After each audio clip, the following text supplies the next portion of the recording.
So today, Apple announced iPadOS 27. I have it in my hand right now. And let me just say, the keynote was very weird this time. Normally, they showcase the devices and everything new on the devices. This time, they hit 3 points. It was performance improvements, which is great. Like, we need those, and that's going to be really nice to have.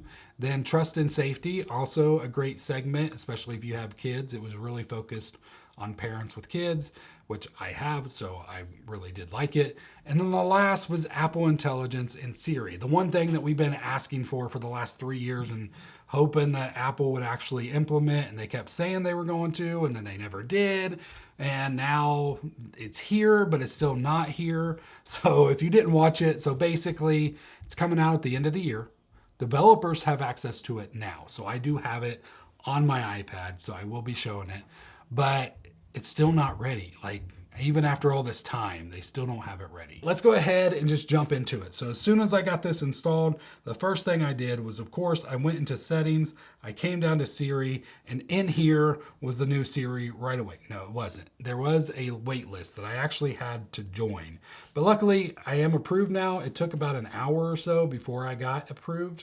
But I am in here. Now, in their video, they showed that you could actually modify the pace and expression of Siri. That's not here yet. So just so you know, you don't have any access to that. You also don't have any info on Gemini or anything yet. You still have ChatGPT in here that you can use. But other than that, there's really not much in here. Now, if I activate Siri, you will see the new Siri animation, which looks really, really good. I'm here and ready to help. So you are currently viewing the Siri settings on your iPad. Is there something specific you would like to adjust? And it has contextual whatever. Like, you can actually tell that where I'm at in the app, which is really great. You can also slide this down. You can even go full screen, which launches the Siri app. Yes, there is a Siri app now, which is pretty nice, but it does have some issues, which we'll talk about in a little bit. But the other thing that I had to try out as soon as I checked out Siri, which once again we will get back to, was the appearance, because they made this big deal about liquid glass and having this ability to do more control. They have a slider now. Now the problem is we had this. Like, it was in, and I don't have a device with the old one, but it was just like a couple notches, maybe just one or two. I don't remember exactly, but you could go more clear or more tinted, and that's all this does. And it still just mainly affects the top navigation stuff. It doesn't actually do anything to the apps, which I wish it would. It does control the notification area, but it didn't really seem to do anything with the control center either, at least from my eyes, what I could really tell.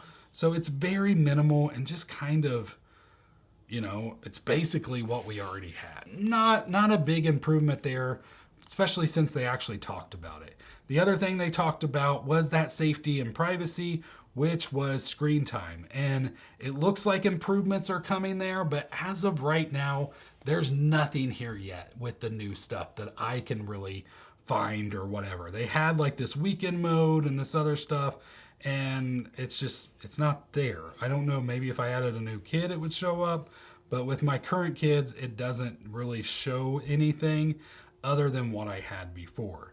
So overall, this update has been a little lackluster and kind of sad. But one thing that's not sad that I really wanted to talk about is this case on my iPad. This thing is super nice. This is the dynamic folio from a company called Moft, and I love this thing. I've been using this case for over a year now, and basically I just got to show you how this thing works. So it has so many different folding modes. So this is kind of like their movie mode right here. So it gives you the ability to just lift the iPad off the screen. It looks real great. This works really nice on the airplane. I actually used this on a flight recently and it was super nice. I used it in this mode, but I also used it in this mode. If you didn't know, you can just flip this down. Now this mode's normally meant for writing and taking notes. So it's great. You have full control. I can press really hard on this and it's not gonna mess up the screen at all. which is super nice. Like, I love how this works. It just folds right in. So I just noticed in the flight that I was in, I had a little bit more room with the little tray that pops down, and this just kind of got it at the perfect angle. And you have so many different angles. Like, this is just two of multiple. So I also can just grab this, flip it this way, and what this does is you can just kind of go like this, put your iPhone right here, and this is what I'm going to be using a lot. So this allows you to put your iPhone right there as a reference point. So during WWDC, I like to take a lot of notes. And because if you didn't know, the keynote was today, but for developers, we have videos all week long that we get to watch and just learn everything new and how to get it into our apps. So this way I can put the video right there, and then I can just come in here and just start taking notes, which my notes are all messed up right now. But if I go right here, I can just take my notes as I watch my video, and it's just going to be really nice. Now, obviously, look how beautiful these notes are. But in all seriousness, like, it's really cool that they give you these extra options. If you want to go into a more vertical mode, you can just snap that right there and then pop it in place. But if I were to go into Safari and I wanted to read an article, I don't know. This is the way I would personally do it. But if you don't like this mode, there is another vertical. You can just kind of close this. And then all you have to do is just pop this corner out from the back, and you can kind of get a different angle. It's, you know, and you can even go down further however you want to do it. And then you have that as well. So many different options in such an amazing case. And they also give you the ability to add on this little extra, and that just keeps the pencil locked in place nice and tight. They also have it in multiple colors. This is one of their newer ones, which is like a off-white and orange. I have the black one for my iPad that I've been using the last year. Super durable, super nice, and just a great overall case. So if you are interested in the MOF Dynamic Folio for your iPad, the link is down below. Now, the thing that they talked about that actually got me kind of excited is the performance improvements, because that's what we need with the iPad. Now, everybody refers to this, and the rumors were speculating that this was going to be like a Snow Leopard update. If you don't know what Snow Leopard is, it was an old Mac OS. They came out with Leopard, and it was awesome, but super buggy. And then the next year, they came out with Snow Leopard. Usually they would change the animal completely. This time, they just, you know, put snow in front of it. And it's still a different animal, but it was still basically the same. And it was such a great update. Everybody loved it. And that's what I think we're going to end up getting with this. But you got to remember, this is beta 1. It's still going to be buggy as can be. It's going to improve a lot over the summer. But what they expect is to have apps launch 30% faster. And that's not just their apps. That's all apps across the board. Also, the thing that I love is AirDrop's supposed to be 80% faster. I don't know about you, but I AirDrop a ton of files, and it's something that I use every single day. So having this 80% faster is going to be super nice. Also, new photos are supposed to load 70% faster. I don't know if you've ever taken a picture and gone to the Photos app and it's not there yet. Like, I've seen that, and that hopefully will be a thing of the past. And lastly, they mentioned that the file transfer from iPad to an external drive, something I don't really do very often, is going to be 5 times faster. So all these performance improvements is very nice and very welcome. But now let's get back to Siri and other things that you can do on here. Now, one thing that they did show that I really liked is if I go into the Photos app, and let's just find a picture. So let's just go with this image and let's see what we can do. So if I were to go into Edit, I go to Tools, and I can extend the background. So this time it's gonna deal with a little bit of Grogu's hand, maybe a little bit of Mando's. We're gonna see what it can do. A little bit of my arm and the rest of my body here.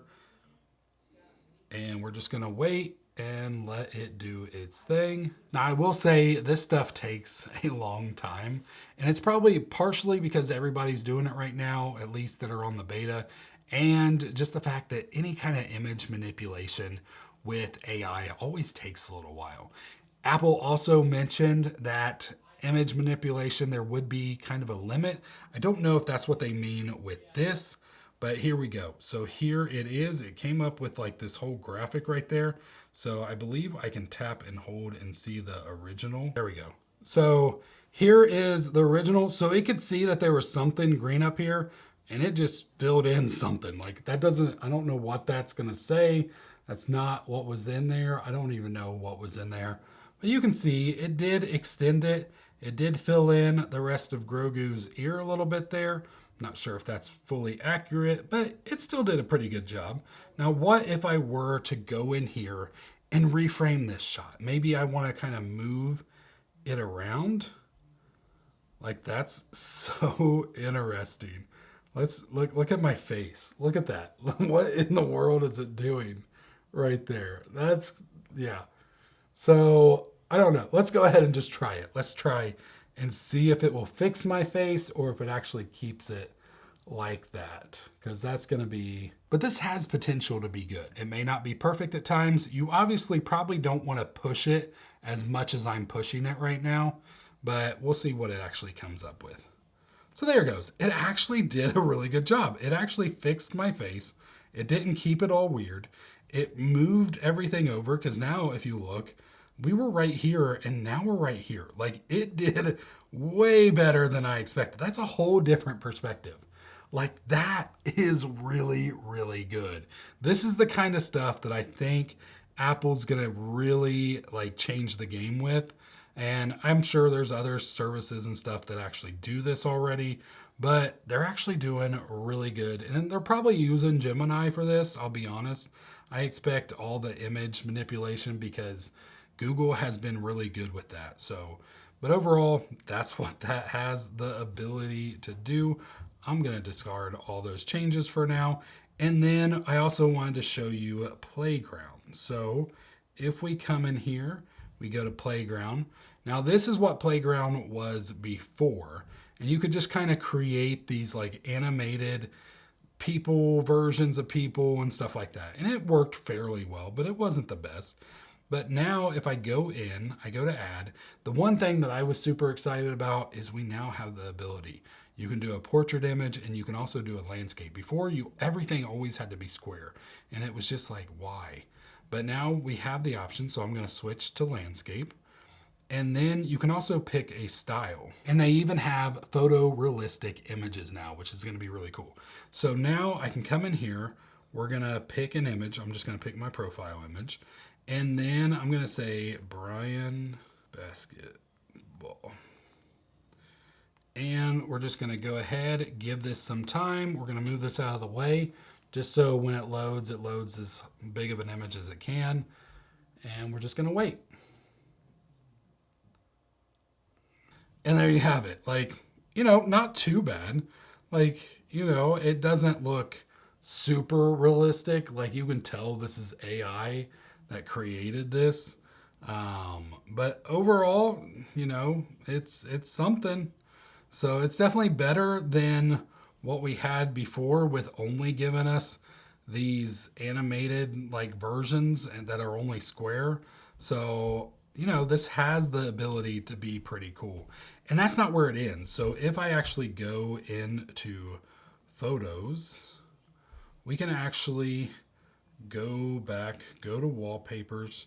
So like this wallpaper right here, if I wanted to set this as a wallpaper and you know, there's something wrong, I want to move it around, I want to change it, I can't see the time enough, you actually have all these controls directly in here. Like I can actually extend the background and it will do it for the wallpaper, which is really, really cool.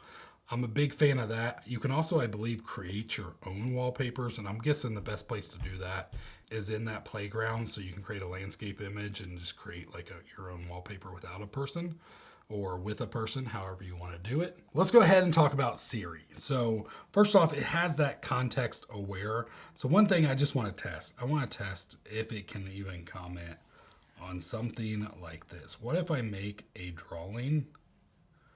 Will it comment on it?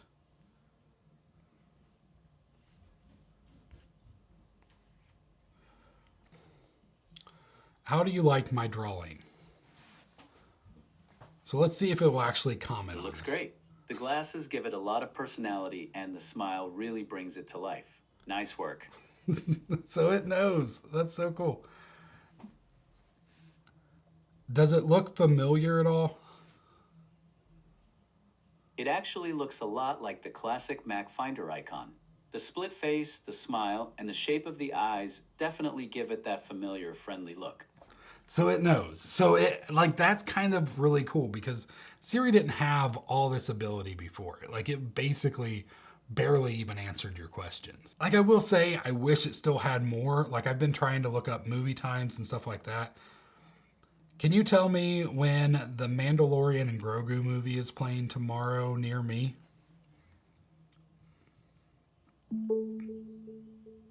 Oh. I found some general information about The Mandalorian and Grogu, which is currently playing in theaters, but I don't have your specific location to find local showtimes for tomorrow. If you can let me know your city or zip code, I'd be happy to look up nearby theaters and times for you. This answer is from fandango.com. Can you look up times at AMC at Disney Springs?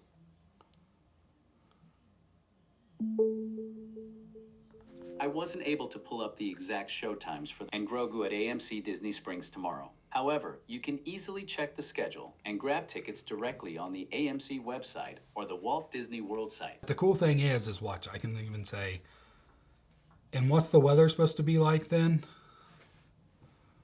Tomorrow in Lake Buena Vista, it's expected to be cloudy with a high near 90 degrees Fahrenheit and a low around 72 degrees Fahrenheit. There's a slight chance of rain in the late afternoon, so you might want to bring an umbrella just in case. If you've ever used Siri in the past, you know normally it couldn't remember what you were talking about after you just talked to it. So now it has all that info that it can kind of keep, so it can keep adding to the conversation. You don't have to re-say location or day or time and all that kind of stuff. It already remembers what you just talked about, so it knows what to do, which is really nice. But it doesn't go as far as I wish it would. So when I use like Claude or ChatGPT, they have like a real memory base that you can access and it can remember from. Now the Siri app, which is right here, does have all this. Like it does save it, but if I were to start a full out new conversation, it loses all that. It can't reference the rest. Like from what I can see, like I've asked it, let's see, memory capabilities. So I've asked it and it says, I don't retain information from our past conversations. I can access information you save on your device, such as the notes and contacts. And that's what Apple kind of showcased, but they didn't really go into the detail and they don't really have that ability to actually save info. And that's what I use AI for. Like I use AI to help improve things. Like I'll throw stuff at it and give it like, here's the results of this video. Here's the results of this video. It takes all that info and then it keeps learning. And then when I say, hey, I want to make a video on this, should I? And it gives me like clear data on past performances of videos like it. And that's where I find it useful. And from what I understand, at least in this current state, it's not going to be able to do stuff like that. Same thing with replying to emails. I was like, there's some emails I get with sponsorships and stuff like that, and they'll ask for rates or whatever. And I don't do that many sponsorships. I only do them with companies that I really like Moft, which is a sponsor of this video. I honestly love this case. Like I do use it. It's really nice. And I don't like to respond to all of them. So I usually like have AI write a response. If I like the product, I still have to like the product. I'm not gonna make a video or talk about an item that I don't like. But if I do like the product, usually the email goes, if I like the product, I have time to test it and yada, yada, yada, here's my prices. Well, I tried to have it reference that and mention my prices. And I told it what my prices were in one instance, and then I tried to have it respond to an email in another instance, and it was like, I have no clue what you're talking about. You'll have to save this in a note, and then I can access and reference that note. And I'm just like, I don't have to do that with any other AI. And that's where Apple's gonna really struggle. I think, is with the privacy. It's great to have the privacy. It really is.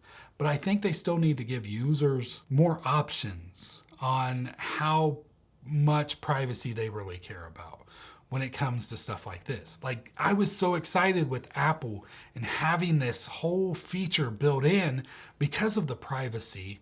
But since it doesn't save stuff because they're too private, it just defeats the whole purpose of AI, in my opinion. Like, it limits what AI can really do. It's got a long summer ahead of it before it can really get better. So if you're interested at all in keeping up to date with what gets improved in here, make sure you hit that subscribe button. And if you want to see my latest video on watchOS, I have it right here for you. Thank you so much for watching. God bless.